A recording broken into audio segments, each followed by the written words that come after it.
Assalamualaikum warahmatullahi wabarakatuh. Jumpa lagi dengan ini channel kita. Sobat-sobat pasti pernah melihat film Wong Fei Hung. Ia adalah tokoh yang ahli dalam bela diri kungfu, dengan jurus andalan seperti tendangan tanpa bayangan, jurus 9 pukulan, dan berbagai jurus yang lain. Wong Fei Hung adalah tokoh legendaris China yang namanya harum di kalangan masyarakat China. Namun apakah sobat-sobat tahu bahwa ada yang disembunyikan dari kisah Wong Fei Hung ini? Bukan hanya disembunyikan, tapi memang sengaja dilebur oleh komunis China agar masyarakat tidak tahu yang sebenarnya. Wong Fei Hung yang sebenarnya adalah seorang ulama muslim yang taat. Ia suka membantu masyarakat yang sedang kesusahan. Untuk mengetahui bagaimana kisahnya, mari kita simak video ini sampai selesai.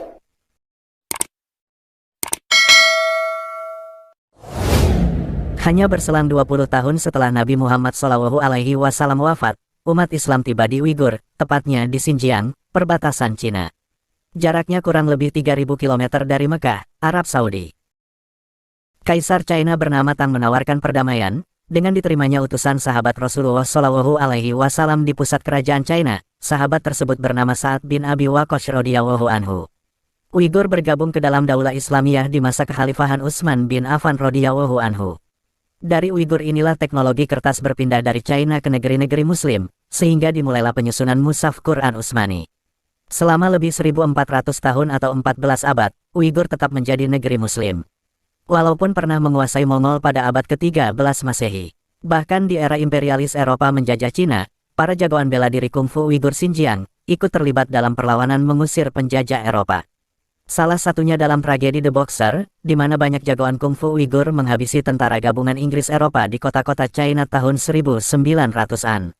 Ketika tokoh komunisme Mao terusir dari kota-kota China tahun 1940-an, ia lari ke Xinjiang, menumpang hidup di wilayah Uighur. Kini, pemerintah komunis berbalik menghabisi semua simbol Islam dari negeri yang tersisa Islamnya di Cina. Sebab semua sejarah Islam di China sudah banyak dihapus. Yang membuat kita akhirnya tidak paham kalau Wong Fei Hung itu seorang Muslim. Bahwa para kaisar dinasti Ming pada abad ke-15 Masehi diwarnai oleh gubernur dan jenderal Muslim, hingga melahirkan legenda Cheng Ho. Saat revolusi China oleh Sun Yat-sen tahun 1910, masih ada tersisa jenderal China yang beragama Islam. Di tahun 1945 ketika pemimpin komunis Mao berkuasa, beberapa jenderal Cina yang Muslim berusaha menyelamatkan diri ke Taiwan. Wong Fei Hung adalah seorang ulama, ahli pengobatan, dan ahli bela diri legendaris yang namanya ditetapkan sebagai pahlawan nasional China oleh pemerintah China. Namun pemerintah China sering berupaya mengaburkan jati diri Wong Fei Hung sebagai seorang Muslim, demi menjaga supremasi kekuasaan komunis di China. Menurut sejarah, Wong Fei Hung dilahirkan pada tahun 1847 di Kuantung, Guangdong, dari keluarga Muslim yang taat. Nama Fei pada Wong Fei Hung merupakan dialek Kanton untuk menyebut nama Arab, yaitu Faiz. Sementara nama Hung juga merupakan dialek Kanton untuk menyebut nama Arab, yaitu Hussein. Jadi apabila di bahasa Arab kan namanya menjadi Faisal Hussein Wong. Ayahnya, Wong Kei Ying adalah seorang ulama dan tabib ahli ilmu pengobatan tradisional, serta ahli bela diri tradisional Tiongkok, yaitu Kung Fu Wushu. Ayahnya memiliki sebuah klinik pengobatan bernama Po Chi Lem di Kanton, ibu kota Guangdong. Wong Kei Ying merupakan seorang ulama yang menguasai ilmu Wushu tingkat tinggi. Ketinggian ilmu bela diri Wong Kei Ying membuatnya dikenal sebagai salah satu dari 10 macan kuantung. Posisi macan kuantung ini di kemudian hari diwariskannya kepada Wong Fei Hung. Kombinasi antara pengetahuan ilmu pengobatan tradisional dan teknik bela diri, serta ditunjang oleh keluhuran budi pekerti sebagai seorang Muslim, membuat keluarga Wong sering turun tangan membantu orang-orang lemah dan tertindas pada masa itu.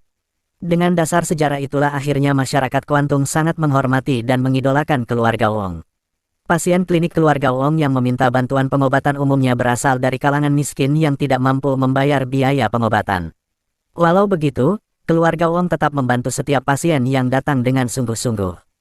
Keluarga Wong tidak pernah pandang bulu dalam membantu, tanpa memperdulikan suku, ras, agama, semua orang dibantu tanpa pamrih. Wong Fei Hung mulai mengasah bakat bela dirinya sejak berguru kepada Luk Ah Choi, yang juga pernah menjadi guru ayahnya. Luk Ah Choi inilah yang kemudian mengajarinya dasar-dasar jurus Hunggar, yang membuat Fei Hung sukses melahirkan jurus tendangan tanpa bayangan yang legendaris itu. Dasar-dasar jurus Hunggar ditemukan dan dikembangkan, sehingga merupakan jurus andalan dari Hung Hei Kun, kakak seperguruannya Luke Ah Choi.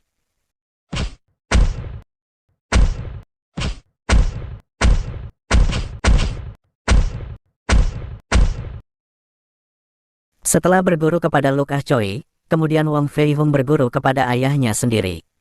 Hingga pada awal usia 20-an tahun, ia telah menjadi ahli pengobatan dan bela diri terkemuka. Bahkan ia berhasil mengembangkannya menjadi lebih maju. Kemampuan bela dirinya semakin sulit ditandingi ketika ia berhasil membuat jurus baru yang sangat taktis namun efisien, yang dinamakan jurus cakar macan dan jurus 9 pukulan khusus. Selain dengan tangan kosong, Wong Fei Hung juga mahir menggunakan berbagai macam senjata. Masyarakat Kanton pernah menyaksikan langsung dengan mata kepala mereka, bagaimana Wong seorang diri hanya dengan memegang tongkat berhasil menghajar lebih dari 30 orang jagoan pelabuhan yang berbadan kekar dan kejam di Kanton. Fei Hung menghajar 30 orang jagoan pelabuhan yang mengeroyoknya, lantaran ia membela rakyat miskin yang akan mereka peras.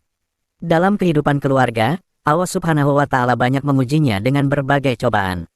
Seorang anaknya terbunuh dalam suatu insiden perkelahian dengan mafia Kanton. Wong Fei Hung 3 kali menikah karena istri-istrinya meninggal dalam usia pendek. Setelah istri ketiganya wafat, Wong Fei Hung memutuskan untuk hidup sendiri, sampai kemudian ia bertemu dengan Mok Duailan. Mok Duailan adalah seorang perempuan muda yang kebetulan juga ahli bela diri. Mok kemudian menjadi pasangan hidupnya hingga akhir hayat. Mok Duailan turut mengajar bela diri pada kelas khusus perempuan di perguruan suaminya. Pada 1924, Wong Fei Hung meninggal dunia dalam usia 77 tahun. Masyarakat China, khususnya di Kuantung dan Kanton mengenangnya sebagai pahlawan pembela kaum mustatafin atau tertindas yang tidak pernah gentar membela kehormatan mereka. Siapapun dan berapapun jumlah orang yang menindas orang miskin, akan dilawannya dengan segenap kekuatan dan keberanian yang dimiliki. Wong Fei Hung wafat dengan meninggalkan nama harum yang membuatnya dikenang sebagai manusia yang hidup mulia. Itulah sepenggal kisah dari Wong Fei Hung, yang sebenarnya adalah ulama muslim yang taat. Sangat sedikit orang yang mengetahui muslimnya Wong Fei Hung, dikarenakan komunis China berusaha menghilangkan jejak muslimnya Wong Fei Hung. Semoga kisah yang disajikan ini channel kita menjadi tambahan pengetahuan, penambah wawasan, dan memberikan manfaat buat kita semua.